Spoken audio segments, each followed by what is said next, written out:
Lithium Universe is committed to closing the lithium conversion capacity gap in North America. The lithium gap in North America is widening, and it's a gap in between what we find is a very burgeoning upstream spodumene supply and the downstream requirement from the cathode or gigafactories in North America. Now, what we see is obviously a huge resource pool within Quebec itself, which is estimated to be about 500 million tonnes at plus 1% lithium oxide.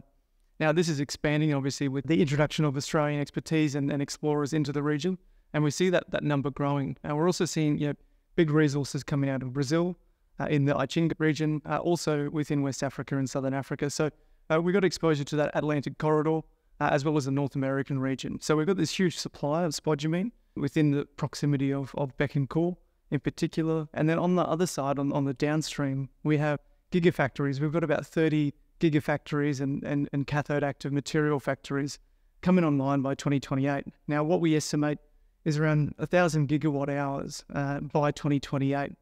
What that equates to is about 850,000 tonnes of LCE by 2028. Now, there are currently no operational converters within North America, and there's only about 100,000 tonnes of lithium carbonate equivalent in conversion capacity. So putting those numbers together, we see a huge conversion capacity deficit in North America in the coming years.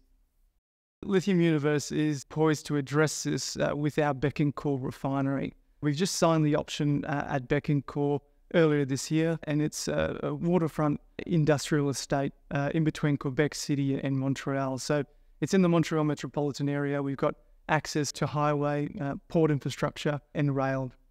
We've obviously got utilities like hydroelectricity, very cost effective, and also natural gas and waste facilities nearby. Just next door to us is SK Pro with the Ford facility, GM POSCO, and also Nemaska Lithium with their lithium hydroxide plant within the Bécancour industrial park itself.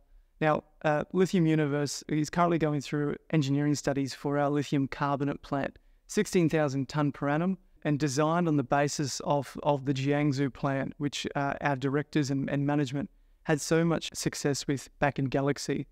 So we've got this design currently going through the final stages at the moment. We'll have a DFS level engineering study by the end of this year, and poised to make a real dent in the conversion capacity deficit in North America.